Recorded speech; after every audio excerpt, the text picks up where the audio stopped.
Hello there, Lake County Library. This is Christy Lewis from the Lakeport branch, and today I'm bringing you a book haul of Shakespeare-inspired fiction, a book review of a book that I previously hauled on this channel, as well as Stephen King's favorite book of 2021. But before I jump into the book haul / review, I want to make sure that you guys know all of the cool things that you can access on the library website. For example, you can access the library catalog where you can order any of the books I'm talking about today for free and get them ordered to the library of your choice, and we will notify you when it arrives, as long as we have the correct contact information. So make sure that we have your phone number so that we can text or call you, or your email, whatever you prefer. You could take classes to make yourself marketable on the job market. You can take creative classes to learn how to knit and sew things. You can get great courses to listen to, which usually features like professors and experts in different fields, as well as getting the obvious things like free ebooks and audiobooks. So definitely check out our website. And now let's jump into the book haul. So first of all, we'll start off with Stephen King's best book of 2021, and that is Damnation Spring by Ash Davidson. This is a book about Colleen and Rich Gunn, who are raising their young son on the rugged California coast in 1977. So this is a Pacific Northwest logging town. Life just isn't what it used to be like in this logging town. For generations, the community has lived and breathed timber, but that way of life is being threatened. And so Colleen is an amateur midwife, and Rich is a tree topper, which is a dangerous job that both his father and his grandfather died doing. Both of them love their son and want a better life for him, but they have different visions of what that future holds. Rich secretly spends their savings on a swath of ancient redwoods, whereas on the other end, Colleen is grieving the loss of a recent pregnancy, and she is convinced that the company that Rich works for, their use of herbicides, is actually the cause of a rash of miscarriages that is threatening this whole community. So they end up on very different sides of this issue, but they want to keep their family a priority, and it's just not easy. So you can see why this might be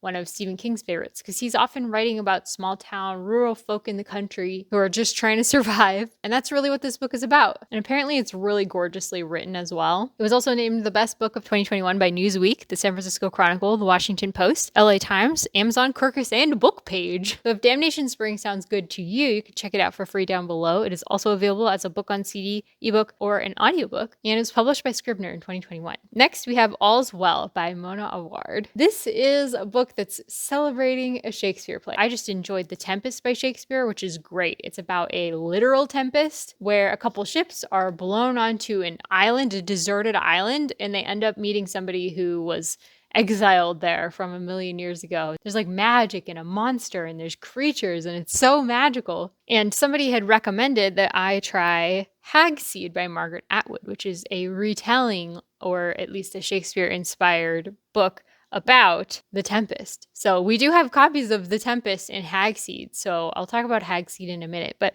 for now, let's focus on All's Well. So Mona Awad also is the author of Bunny, and this book is about Miranda Flitch. Her life is a waking nightmare. An accident ended her burgeoning acting career and left her with excruciating chronic back pain, a failed marriage, and a deepening dependence on painkillers. That does sound like a train wreck. Now she's on the verge of losing her job as a theater director, and she's convinced that if she can just put on the play All's Well That Ends Well, that everything will end well for her as well. That is the play where everything went wrong for her, and she just wants that closure. But unfortunately, her whole cast is mutinous, and they really want to put on Macbeth instead. So her dream is going down the drain here.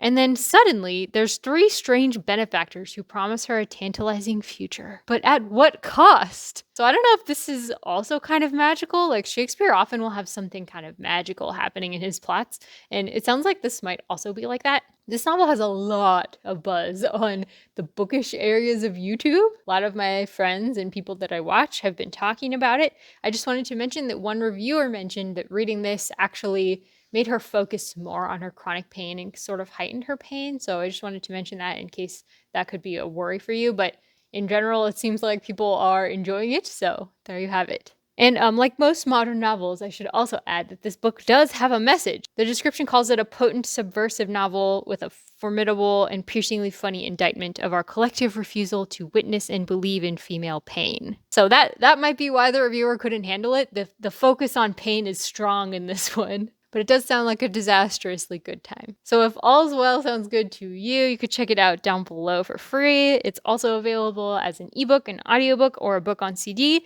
and it's published by Simon & Schuster in 2021. Next, we have Hag-seed, The Tempest Retold by Margaret Atwood. This was a New York Times bestseller by the beloved author of The Handmaid's Tale. You may have seen that TV show. So this is reimagining Shakespeare's final play, The Tempest, like I mentioned, in a gripping and emotionally rich novel of passion and revenge. So listen to the New York Times Book Review's thoughts on this. A marvel of gorgeous yet economical prose in the service of a story that's utterly heartbreaking, yet pierced by humor, with a plot that retains considerable subtlety even as the original's backstory falls neatly into place. So in this book, we're following Felix, and he's at the top of his game as an artistic director of a theater festival, and he's staging The Tempest like nobody else has before. It's going to boost his reputation and heal his emotional wounds.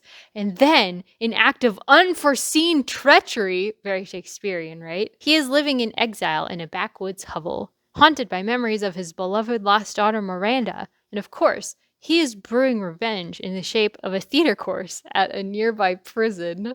This sounds wild. So if Hag-seed sounds good to you, you can order it for free down below. It's also available as an ebook, an audiobook, or a book on CD, and it was published by Hogarth in 2016. Now, the mention of putting on a play in prison reminded me that I have actually been reading, I'm like 70% through, I believe, The Sinner and the Saint by Kevin Birmingham, which is a book I talked about like a month ago, which talks about the making of Crime and Punishment. And I just wanted to update you guys and tell you that this is a great book. It's very riveting nonfiction. And what reminded me of it is in this book, he talks about how Dostoevsky, part of his inspiration to write Crime and Punishment was that when he was in a Siberian work camp, he saw that the prisoners put on a play and they got so enthusiastic and into it that he was like, there's so much heart and life left in these prisoners.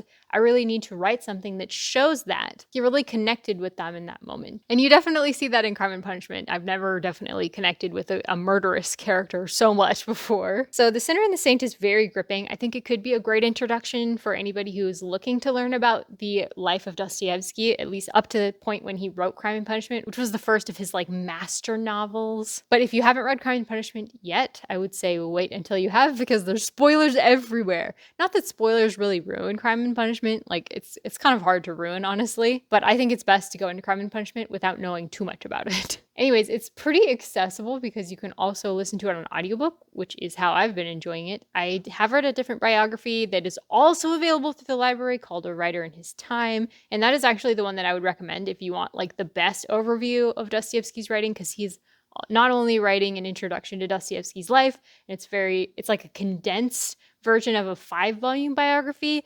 It's like authoritative in the field. It's very well written. It also includes some literary criticism on Dostoevsky and his novels. So that one, A Writer in His Time by Joseph Frank, highly recommend that one. But that one is only available as a physical book. There's no audiobook available. So if you're an audiobooker like I am, The Sinner and the Saint could be a really great introduction to Dostoevsky for you. I also actually don't agree with this writer's main thesis about Dostoevsky's writing. He says that Dostoevsky doesn't really write to promote any ideas. He's just talking about the problem with ideas, how we can't really handle all the ideas coming at us, which I think is true, except that I don't think that's exactly what Dostoevsky was saying. I definitely think he was promoting certain ideas. But regardless, this is not my thesis. I just wanted to let you know it's a good book and you can definitely check it out for free down below. Okay guys, that is it for today. I hope that you enjoyed this book haul / review. If you check out any of these, let us know down below in a comment. We love to hear from you. Make sure to like this video if you want to see more like it and subscribe to the channel. And I'll talk to you guys next time. Bye-bye!